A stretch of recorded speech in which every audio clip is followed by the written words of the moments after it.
What's going on, everyone? So, something crazy happened today. I was told all of our hobby stores were closed. When I tried calling, nobody was answering. But this morning, I got a phone call from my local hobby shop telling me that my chassis came in. This was originally just an extra one to have, but since I broke the chassis on the Typhon here, it's going to go on there. So I went down there and picked up that and some other parts for the Creighton, some new differential gear and the main drive gear and stuff that seem to be stripping them out lately. Not sure what's been going on with that, but so I'm going to change the chassis out here on the Typhon tonight. While I was down there, I replaced, got a new body for the Rustler. It looks pretty sharp. The old one was just trashed. I mean, there's so much daylight through that thing. It's busted, and it wasn't staying locked onto the car anymore. It kept popping off really easy, so it was driving me crazy. So got a new lid for that thing, and that's about it. So I'm going to get started on the Typhon here, the changeover of the chassis. I want to record some of it. I don't know if anybody's interested in watching stuff like this, but if you want to watch it, here we go. Alright guys, well, we're going to start dismantling this thing a little bit here. Obviously not going to show everything, but just kind of cut some different pieces, I guess. But yeah, get the drive shaft out of there. Next, usually I start working on getting the motor and all that part out. Get this red block out of here that holds. It's kind of like the stopper for the motor, I guess. And get that out of the way.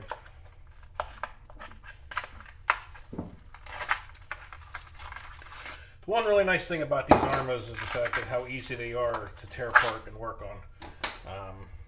Working on any other different cars I have, it's definitely by far a lot easier. That's for sure.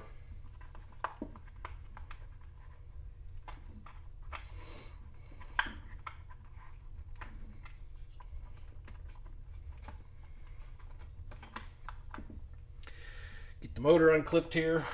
Get that out.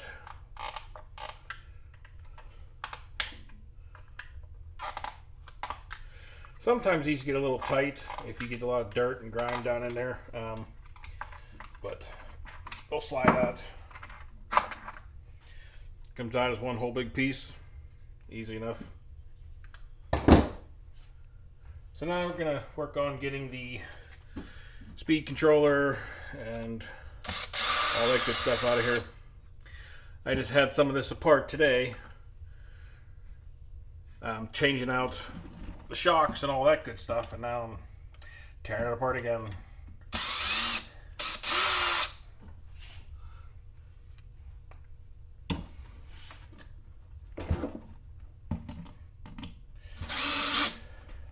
Flicker is tight. Now that's one of the screws for the steering post. They always got thread lock on them to keep those things from coming loose.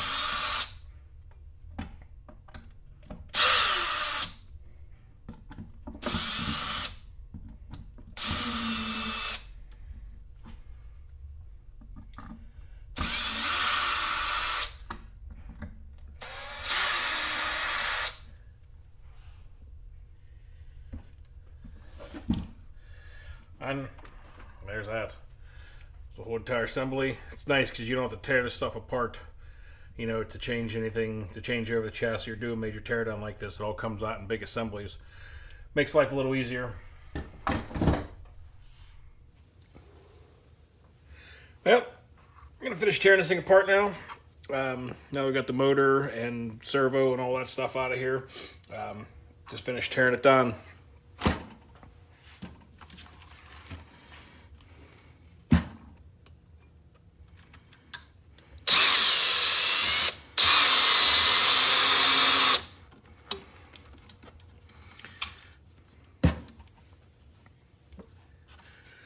Like I said, a lot of this you don't have to take apart because so much of it comes apart in bulk chunks. you know, you don't have to tear it all, every little piece apart. Yeah, they made it pretty easy, really. But you do have to disconnect the top shocks and get those out of the way. Just pull them out, because whenever you split, you know, the front and rear differentials, obviously the top bulkhead is attached to that, so those got to come off, along with the control arms.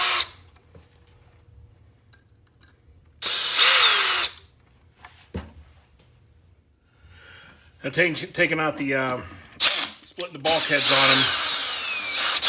You have 3 of these really long screws that go from the bottom up to the bulkhead. There's this weird little short one that really not sure what it's there for, other than to hold the you know, bottom skid plate on. But kind of an odd screw choice, if you ask me. So you got those 2. And you got 2 more below it here.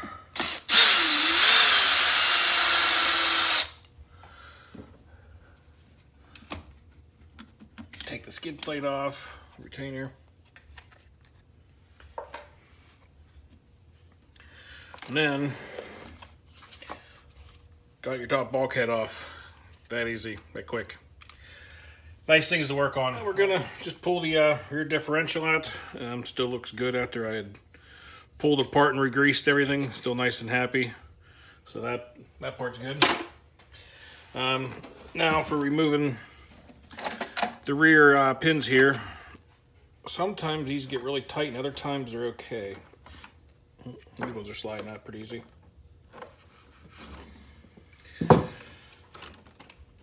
And there we go. We got the rear done. All that's left is the front.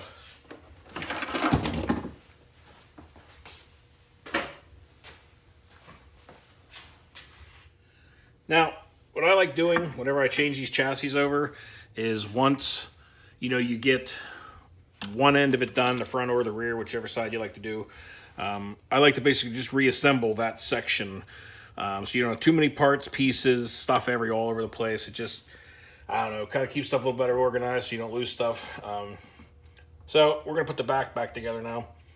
I'm just putting a little bit of grease down in here, even if it doesn't actually touch the gears, because I mean, the gears are still pretty well greased, but I like to have stuff down in there so that any dirt and stuff that does come in or gets thrown down there has something to stick to, so it's not coming back up into the gears.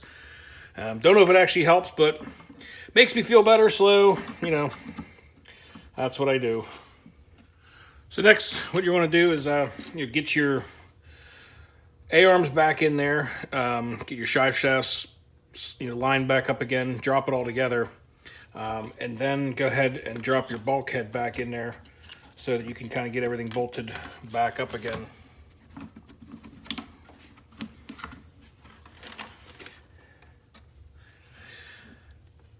Put a couple screws in the bottom. The very bottom 2, you can put in at this point. And I drive these ones in just with the drill because they're heavy, and you can feel and hear whenever they're just getting snugged up, so not that too concerned about those. All right, I'm gonna throw the last couple screws in here. I put the bumper back on. I got the shocks screwed in place. Throw the bottom bumper bash guard back on. And this end will pretty much be done.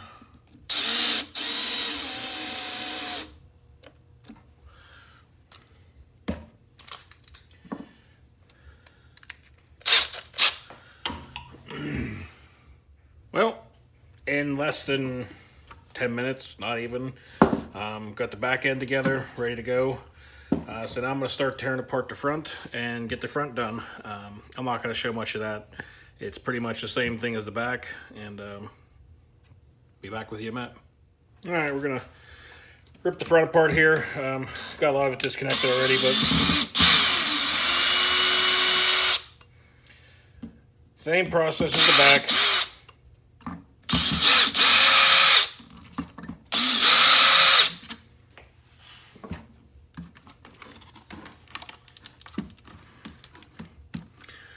Front skid plate blocker.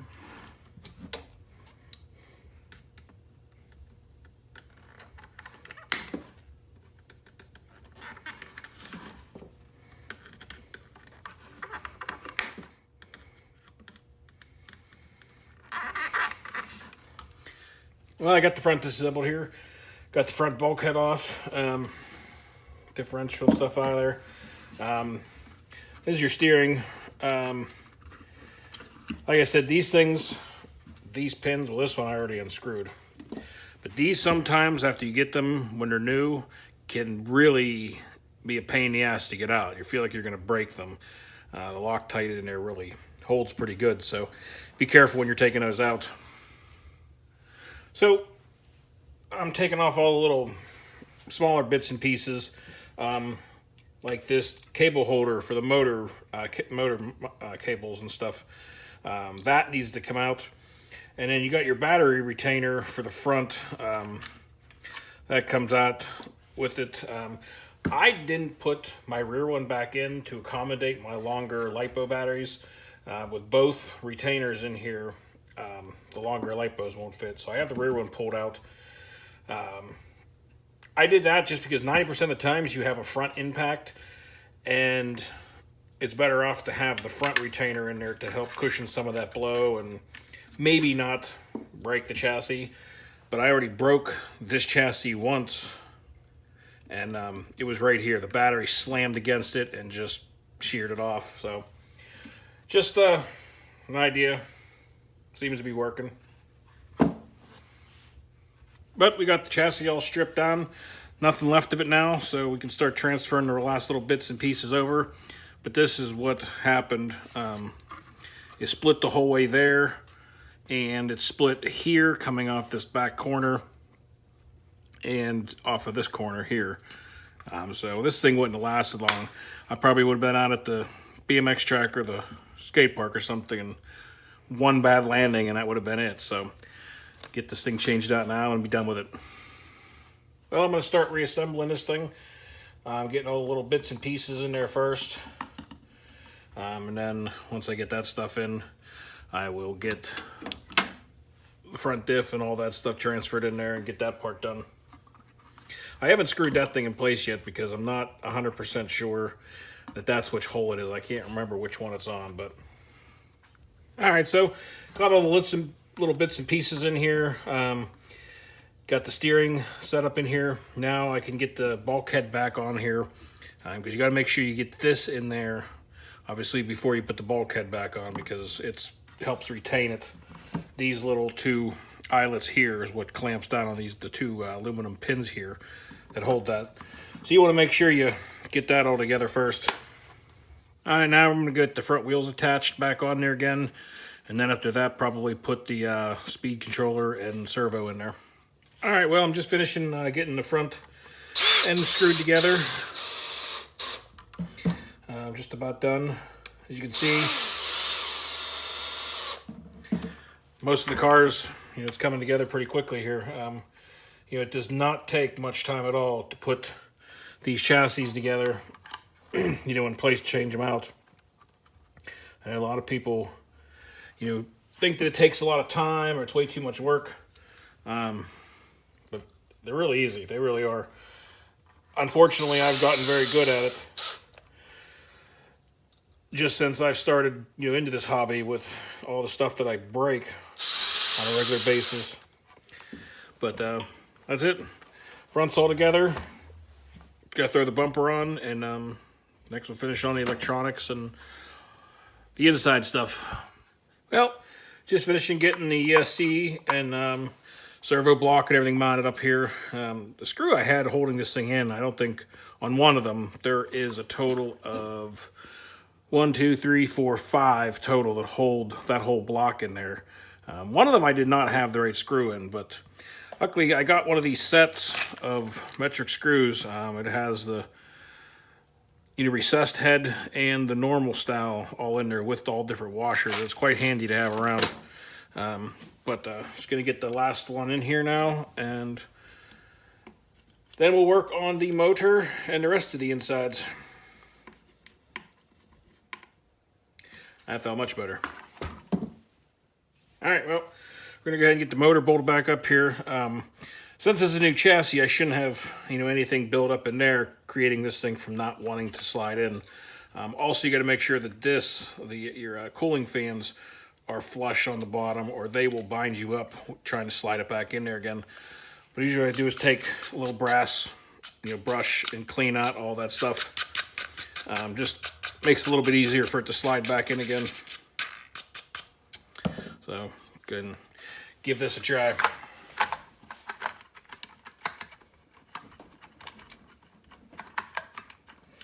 You get that spline lined up just right and snaps right in. Easy as that.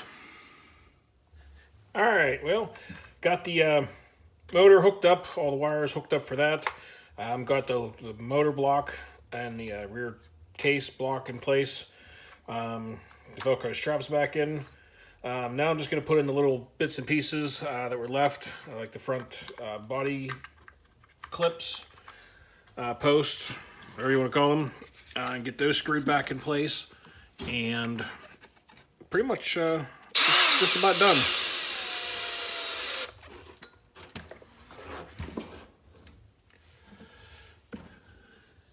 So guys, it is ready to roll.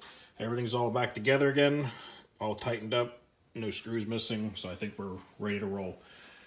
Gonna try and hit the BMX track again here this week. Take this thing out for a rip. Can't wait to try out the shocks now after they're actually working the way that they should be. But if anybody found this video helpful, please let me know. Put a comment in the comment section. Let me know if you guys like watching any of this stuff, or if you don't. It'd be very helpful. If you like the video, please give it a like. Maybe consider subscribing to the channel. I have videos coming out almost daily. From BMX parks and skate parks and just plain bashing in all different areas. So, y'all take care of yourselves, be safe out there, and have a great day. Peace out. Giving the car a quick test out here after changing the chassis out. Everything seems to be working. She's ready to go.